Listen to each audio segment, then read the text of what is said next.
ఒక చిన్న విశేషం చెప్పుకుని శ్రీ సూక్తానికి సెలవు తీసుకుందాం. మనం ఇలాంటి గాథలన్నీ చదివినప్పుడు చాలామంది మామూలు వాళ్ళకు ఒక సందేహం కలుగుతుంది. ఏమిటంటే, మీరు హోమాలు అంటున్నారు, జపాలు అంటున్నారు, పూజలు అంటున్నారు, ఇవి చెయ్యడానికి మాకు ధన సంపత్తి బలగం చాలదు, మేమంత బాగా చదువుకోలేదు, చదువుకోకపోతే చదువుకోకుండానే చదివినట్టయితే దోషాలుంటే ప్రమాదం అవుతాయి, అక్షర దోషాలుంటే ప్రమాదం అంటున్నారు. పైగా కొన్ని కార్యక్రమాలు కొన్ని వయసుల వారు కొన్ని పద్ధతుల్లో చేయాలంటారు. అవన్నీ నియమాలు మేము పాటించలేకపోతే మేమేం చెయ్యాలి? ఇలాంటిది అడగగలిగితే నిజంగా గొప్ప మాటే. ఈ మధ్య వాళ్ళు పట్టించుకోవటం లేదు. మేమెందుకు చేయకూడదు, అలా ఎందుకు కుదరదు అనేవాళ్ళే తప్ప. పెద్దలు మనకి ఇలాంటి వాటికి కూడా చక్కటి గాథలు చెప్పారు. ఒక ఆచార్యుల వారి దగ్గర ఎంతోమంది విద్యార్థులు ఉండేవారు. బ్రహ్మసూత్రాలు, గీతాభాష్యం చదువుకుంటున్నారు. పాపం ఆచార్యుల వారికి వంట చేసి పెట్టేవాడు ఒక ఆయన ఉండేవాడు. మూగ, బాధపడ్డాడు. చెముడు 2, చదువుకోలేడు, వినిపించదు. వాళ్ళందరూ డిస్కస్ చేసుకుంటూ ఉంటే, అయ్యయ్యో వాళ్ళకి మోక్షం వచ్చేస్తుంది, పుణ్యం వచ్చేది, నాకేం రావటం లేదు, వంట చేయడం తప్ప నాకు రాదే అని ఒక రోజుని ఆ గురువు గారికి భోజనం పెట్టిన తర్వాత, భోజనం అయిపోయిన తర్వాత ఆయన చేతులు కడుకొచ్చి కూర్చున్నారు. కాళ్ళు పట్టుకుని వలవల ఏడ్చాట. పాపం ఏడిస్తే ఏమిటైందంటే సైగలతో చెప్పాడు. చెప్తే గురువుగారు కన్నీడు తుడిచి దగ్గరికి తీసుకుని, రా ఇలా రా అన్నట్ట గదిలోకి తీసుకెళ్ళారు. మంత్రోపదేశం చేద్దామంటే చెవుడు, పలకలేడు. ప్రయోజనం ఏమిటి? ఎప్పుడైతే ఏకాంతంగా తీసుకెళ్లారో శిష్యులందరికీ అనుమానం వచ్చింది. ఇతనికి ప్రత్యేకించి ఏదో మంత్రోపదేశం చేసేస్తున్నారు కాబోలు అని దొంగగా చూడడం మొదలుపెట్టారు కిటికీ సందులోంచి. ఆయన చెప్పింది ఏమీ లేదు. ఆయన ఏమన్నారు? వాడి వంక తూచి ఇలా తన పాదాలు చూపించారు. అంటే అర్థం ఏమిటి? నాయనా, నువ్వు శాస్త్రమేమీ చదువుకోలేదు, ఏమీ చెయ్యలేవు, నిజమే. కానీ శాస్త్రము చదివాను, ఇంతమందికి విజ్ఞానాన్ని ఇస్తున్నానే భావనతో నన్ను సేవించుకుంటున్నావు కదా. శాస్త్రం ఏమిటి అంటే, భగవంతుడికి ఎవరైతే దగ్గరవుతాడో, భగవంతుడికి దగ్గరైన వాడి తాలూకు ఎవళ్ళున్నా భగవంతుడికే దగ్గరనుంది. సకృదేవ ప్రపన్నాయ తవాస్మి ఇది యాచతే అభయం సర్వభూతేభ్య దదామి ఏతద్వ్రతం మమ. రామచంద్ర స్వామి అన్నమాట. నన్ను ఒక్కడెవడైనా నేను నీవాణ్ణని కాళ్ళు పట్టుకోకల్లా, ఒక్కసారి మాట అంటే చాలు, వాడి తాలూకు వాడు ఎవడైనా నేను రక్షిస్తానన్నాడే. మరి నాకే మోక్షం వస్తుంది నువ్వు అనుకున్నట్టయితే, మరి నా సంబంధపు చేత నీకు క్షేమం కలగదా? అంచేత నువ్వు నన్ను సేవిస్తున్నావు, ఇంతకంటే ఏం కావాలి నాన్న నీకు? ఇదిట. ఇన్ని ఉపాయాలు మనకి పెద్దలు చెప్పారు. అలాంటి ఉపాయాన్ని 1950 ప్రాంతాలలో పెద్దలొకరు ప్రచారంలో చేస్తే, కోస్తా జిల్లాలన్నిటిలోనూ, అది క్రమంగా దక్షిణాదికి, కేరళ, కర్ణాటక ప్రాంతాల్లో సుమారు 40-50 సంవత్సరాల పాటు అది కొనసాగింది. తరువాత కారణాంతరాల వల్ల ఆ సాంప్రదాయం మరుగున పడింది. దాంట్లో కొత్త విధానాలు వచ్చాయి. నిజమైన ఆరాధనలు పక్కకి వెళ్ళి ఆర్భాటాలు, హంగులు, ప్రారంభోత్సవాలు, కాలమ్సు, ఫెస్టూన్సు, ఆర్చులు, ప్రసాదాలు, ఇవన్నీ ఎక్కువయి అసలు తత్వం పోయింది. ఏమిటది? దాని పేరు శుక్రవారోత్సవం. పేరు చాలా మామూలే. చేస్తుంటామండి మేము. అసలు వినండి, అల్లా జరుగుతుందా ఇంకోలా జరుగుతుందో ఆలోచించండి. ఏమిటి శుక్రవారోత్సవం? 1950 ప్రాంతాల్లో ప్రారంభమైంది.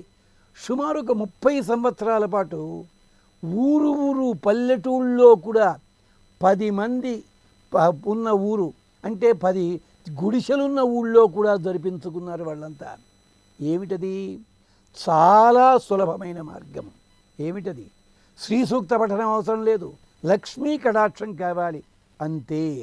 దానికోసం వాళ్ళు చేసిన ప్రక్రియ ఏమిటో తెలుసునా? ఏమీ చదువుకోలేము, మా దగ్గర ఏమీ లేదు అంటే ఇలా వేసుకుంటాం వేలి ముద్ర, మాకున్నవి ఏమీ లేవు అన్న వాళ్ళకు కూడా మార్గం ఏమిటో తెలుసునా? వారు ఏర్పాటు చేసింది శుక్రవారం నాడు సాయంకాలం 5 తర్వాత కాళ్ళు చేతులు కడుక్కొని పసుపు నీళ్లు నెత్తి మీద జల్లుకుని ఉన్నంతలో శుభ్రమైన వస్త్రాలు ధరించండి. 10 మంది ఆడవాళ్ళు కలిసి ఒక చోట కూర్చుని తమలపాకులో ఒక పసుపు గౌరమ్మని పెట్టండి. 11 సార్లు పసుపు, 11 సార్లు కుంకుమ వెయ్యండి. 11 పుష్పాలు ఉంచండి. పుష్పాల రేకులు మాత్రం పీకవద్దు. నమస్కరించండి. మీ దగ్గర ఏముంటే అదే నైవేద్యం పెట్టండి. అదేమిటి, పళ్ళ లేదా ఇంకొకట, లేదా ప్రత్యేకించి నైవేద్యాలు చెయ్యకండి. అరటిపళ్ళు ఉంటాయి, కొబ్బరికాయ కొట్టారు, చెయ్యండి. అది 10 మందికి పంచుకోండి. ఆ పూజ చేసిన కుంకుమ ఉంది కదా, అది బొట్టు పెట్టండి. ఇది కేవలం ఆడవాళ్ళకి, మగవాళ్ళతో సంబంధం ఏం లేదు. పెట్టుకోండి. ఆ పసుపు ఇంట్లో వాడుకోండి. ఇలా ఒక్కొక్క శుక్రవారం ఒక్కొక్కళ్ళ ఇంట్లో చేసుకోండి. నలుగురు కలవండి. ఇదేమిటి, అక్షర జ్ఞానము లేని వాళ్ళ కోసం చెప్పింది. ఫలితాలు లభిస్తాయి మీకు ఏది కావాలంటే.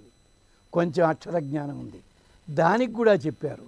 ఏమిటది, ఇంతకుముందు అనుకున్నట్టుగానే దీన్నే పేరంటం అంటూ ఉంటారు, గుర్తుండే ఉంటుంది వింటున్న వాళ్ళకి. ప్రాచీన సాంప్రదాయంలో పేరంటం అని చెప్పి ఆడవాళ్ళంతా, అంటే లేడీస్ గెట్ టుగెదర్ అన్నాడు ఇంగ్లీష్లో పాపం.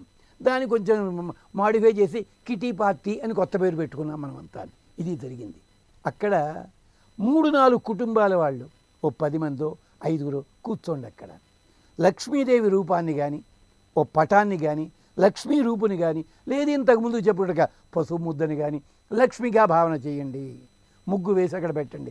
అలంకారాలు హడావిడి మాత్రమే వద్దు. హాయిగా చోటు శుభ్రం చేయండి. చేసి పంచాయుధ స్తోత్రం, 5 ఆయుధాల మీద శ్లోకాలు, 6 శ్లోకాలు 7 శ్లోకాలు పంచాయుధ స్తోత్రం. కృష్ణాష్టకం, కృష్ణుడికి సంబంధించి 8 శ్లోకాలు. లక్ష్మీ అష్టకం 3 చదవండి. చదివి ఇంతకుముందు ప్రక్రియే పూజ చేసుకోండి. లేదండి మాకు కొంచెం సమయం ఉంటుందండి, మంచిది. ఈ 3 చదివిన తర్వాత లక్ష్మీ అష్టోత్తరం చదవండి. లక్ష్మీదేవి పూజ 12 నామాలతోట, 11 నామాలతోట, 108 నామాలతోట, మీ ఓపిక. పుష్పములు 108 దొరకనట్టయితే 15 నామములకు కలిపి ఒకటే పెట్టండి, లేకపోతే 108 ఒకటే పుష్పం పెట్టండి. పుష్పములోంచి రేకులు పీకి మాత్రము దయచేసి పూజ చేయవద్దు. నలుగురికి వచ్చిన వాళ్ళకి కాస్త కాళ్ళకి పసుపు రాయండి, బొట్టు పెట్టండి, వాళ్ళకి తాంబూలం ఇవ్వండి.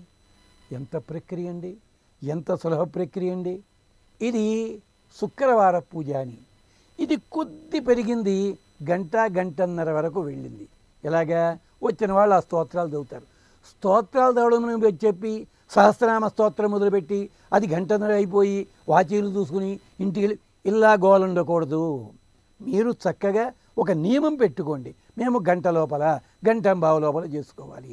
వచ్చిన వాళ్ళంతా పాతకాలంలో మీడియా లేని రోజులు గనక అక్కడ ఉన్నప్పుడు ఏం చేసేవారు వాళ్ళు, ఈ పూజ అంతా అయిన తర్వాత హారతిస్తూ ఒకళ్ళు మంగళహారతి పాడేవారు. ఇది ఇలాగే అయిందాక ఒక ఆవిడ, ఏమమ్మా మంగళహారతి చాలా బాగుంది, నాకు నేర్పకూడదు అని అడిగేది ఆవిడ. అడిగితే, ఏమండి మనం ఇంట్లో ఏదో వంట చేశారు, ఏదో స్వీట్ చేశారు, అది ఎలా చేయాలో నేర్పడు నాకు.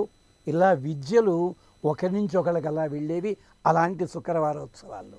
అలాగే ఇళ్లల్లో ఉండే చిన్న చిన్న సమస్యలు కానీ మరోటి కానీ వాటికి పరిష్కారాలు ఈ నలుగురు కూర్చొని మాట్లాడడం, ఆ పరిష్కారాలు అక్కడ దొరికిపోయేవి. అలాగే ప్రతి వారము ఒక్కొక్కళ్ళ ఇంట్లో జరుగుతున్నప్పుడు ఆర్భాటాలు లేవు కనుక కొత్త వాళ్ళు పరిచయం అయ్యేవారు. కొత్త పరిచయాలు, కొత్త పద్ధతులు. అంటే ఊరంతా కూడా ఒక ఊరు కింద మారేది. దీనివల్ల ఎవళ్ళు కూడా 100,000 ఖర్చు పెట్టాల్సిన అవసరం లేదు. ఆఖరికి శనగలు నివేదన చేయడం, తాంబూలం ఇవ్వడం చక్కగా. శాస్త్ర మర్యాద కావాలనుకున్న వాళ్ళు శనగలు అదేం చేస్తారు, నానవేసేవారు. ఇంతే. అంటే ఏమిటన్నమాట, 10 మంది కలవడం ప్రధానము. రెండవది లక్ష్మీ ఆరాధన. ఈ ఆరాధనలో మీకు ద్రవ్యములతోటి కానీ మరో దానితో కానీ మీరు భయంకరంగా ప్రయత్నం చెయ్యక్కర్లేదు. తర్వాత పూజ చేసేటప్పుడు శుభ్రంగా చేసుకోండి. ఇది కానీ క్రమక్రమంగా ఏమైంది, వచ్చిన వాళ్ళకి కాఫీలు టిఫిన్లు దాంట్లో షుగర్ వేయాలా వద్దా, ప్రసాదాలు, దీంతో ఏమైపోయింది, పద్ధతి మారిపోయింది. ఇది శుక్రవారోత్సవం అని చెప్పి పెద్దలు ఆచరించిన విధానము చాలా సులభమైన మార్గము. అలాంటి చోట్లే ఒకప్పటి రోజుల్లో పెళ్లి సంబంధాలు కూడా కుదిరేవి, పిల్లలకి పెళ్ళిళ్ళు కూడా అయ్యేవి. అంటే వారంలో ఒక్కొక్కళ్ళ ఇంట్లో ఒక్కొక్కటి.